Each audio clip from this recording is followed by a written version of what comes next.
안녕하세요. 성시경 채널의 이경민. 심우철 원장입니다. 네, 오늘은 나의 원수, 나의 철천지 원수, 다크서클에 대해서 한번 풀어보도록 하겠습니다. 많은 분들이 이제 다크서클 때문에 굉장히 고민 많이 하시고 인터넷 검색을 많이 하실 것 같아요. 그렇죠? 실제로 저도 그렇고 원장님도 그런가요? 저도 다크서클이 좀 있죠. 네.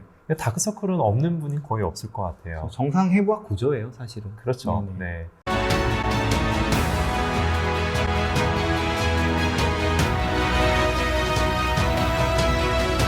그래서 이제 우리가 다크서클을 어떻게 해결하냐를 알려면 그 생기는 원인에 대해서 알아야 됩니다. 대부분의 다크서클의 원인은 세 가지로 나눌 수가 있는데요. 딱 한 가지만 있지는 않습니다. 대부분 혼재해 있습니다. 일단 첫 번째로 가장 큰 이유는 눈 밑에 지방이 불룩하게 나오기 때문입니다. 그렇죠? 노화가 되면서 결국에는 눈 밑에 있는 지방을 싸고 있는 경막이라는 게 굉장히 느슨해져요. 느슨해지면서 앞으로 불룩하게 나오고 그 밑에 그 다크서클 따라서 고랑이 생기는데 그걸 눈물고랑이라고 합니다. 그렇게 되면은 이제 높이차가 생겨요. 높이차가 생기면은 우리가 이제 빛이 사방에 있기 때문에 그림자가 져서 그게 다크서클처럼 보이게 됩니다. 그리고 두 번째는 피부가 눈 밑에 같은 경우는 굉장히 얇거든요. 얇기 때문에 그 밑에 있는 작은 혈관들의 색깔이 푸르스름한데요. 그게 좀 비치기 때문에 다크서클처럼 보이는 경우가 있습니다. 마지막으로 세 번째는 우리가 밖에 많이 돌아다니면서 자외선을 많이 쬐잖아요. 많이 쬐면서 그 피부를 따라서 착색이 되는 경우가 굉장히 많이 있기 때문에 그 세 가지 원인들이 다 이렇게 혼재되어 있다고 보시면 됩니다. 근데 이제 정확한 진단이 굉장히 중요합니다. 왜냐하면 아까 말씀드렸다시피 1번의 원인이 있는데 2번 치료만 한다거나 뭐 2번의 원인이 있는데 1번 치료만 한다? 그런 경우에는 절대 해결이 되지 않습니다. 그렇기 때문에 한 가지 방법만으로 고집을 하고 그게 100% 다 해결이 된다고 하는 거는 일단은 좀 말이 안 된다고 생각을 하고요. 그래서 주 원인이 무엇인가를 정확하게 판단하고 거기에 따른 적합한 치료가 병행되어야 된다고 생각을 합니다. 집에서 자가 테스트를 해보실 수 있는데 일단은 첫 번째로 화장을 깨끗이 지우셔야 돼요. 네, 그렇죠. 화장을 완전히 네. 지운 상태에서 네네. 주광색 조명 아래에서 자기의 다크서클 색깔을 보시면 그게 아까 말씀드린 대로 색깔에 약간 미묘한 차이가 있거든요. 그거에 따라서 치료 방법이 조금 달라진다라고 생각하시면 됩니다. 일단 주광색으로 봤을 때 1번은 그냥 그림자가 지겠죠. 그림자죠. 네. 네.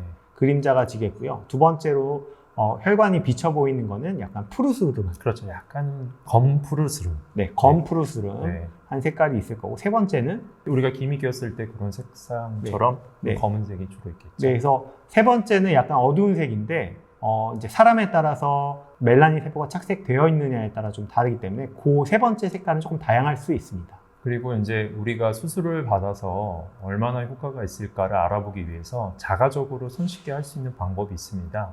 집에서 이제 거울을 보시고요. 그 눈 밑에 그림자 진 부위를 손 밑으로 꾹 눌러 보세요. 그러면 이제 그 밑에 있는 조직들이 당겨서 올라가면서 그 높이차가 극복이 되거든요. 그러면서 개선되는 정도가 눈밑 지방 재배치를 통해서 얻을 수 있다고 보시면 되겠습니다. 사람에 따라서 지방 주머니 안에 지방이 많은 사람도 있고 적은 사람도 있는데요. 한쪽 눈만 감고 이렇게 눌러보시면은 아래가 이렇게 볼록볼록 나와요. 네. 그 지방 주머니를 가지고 재배치를 한다라고 생각하시면 될 것 같아요. 그리고 이제 우리가 흔하게 혼용되면서 쓰는 용어 중에 하나가 우리가 하안검 수술 받는 거랑 지방 재배치랑 약간 좀 혼용돼서 사용되고 있긴 해요. 네네.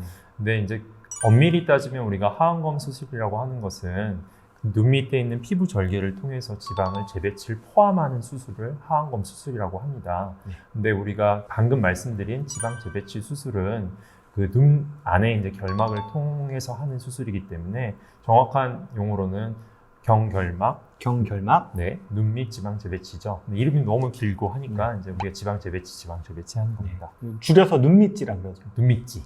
그 수술을 통해서 해결할 수 있는 그 범위는 아까 말씀드린 첫 번째 원인 그 이유 딱 하나입니다. 지방이 불룩해서 그 아래에 높이차가 생기는 거를 높이차를 없애주는 수술이거든요. 맞습니다. 네, 그렇기 때문에 그 피부가 얇아서 좀 혈관이 비쳐 보이는 거나 아니면은 착색된 거는 그대로 남아있기 때문에 그거는 호전되지 않음을 알고 계셔야 됩니다. 네, 그래서 그런 부분 같은 경우에는 최근에 거기 레이저나 그리고 그렇죠. 이제 피부 주사 시술들이 많이 있기 때문에 네. 그런 것들로 그러니까 피부 밑에 아까 피부가 얇다고 말씀드렸잖아요. 그런데 콜라겐 층을 형성해주면서 그런 것들이 좀 덜 티나게 할 수 있거든요. 그래서 네.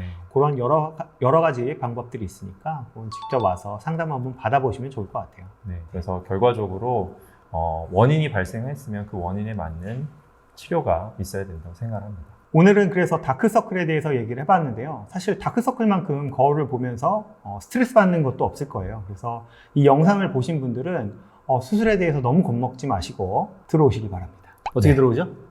들어와! 지금까지 시청해주셔서 감사드리고요. 잘 자요. 최신 트렌드에 발맞춰 항상 노력하는 성시경입니다. 여러분 구독하실 거죠?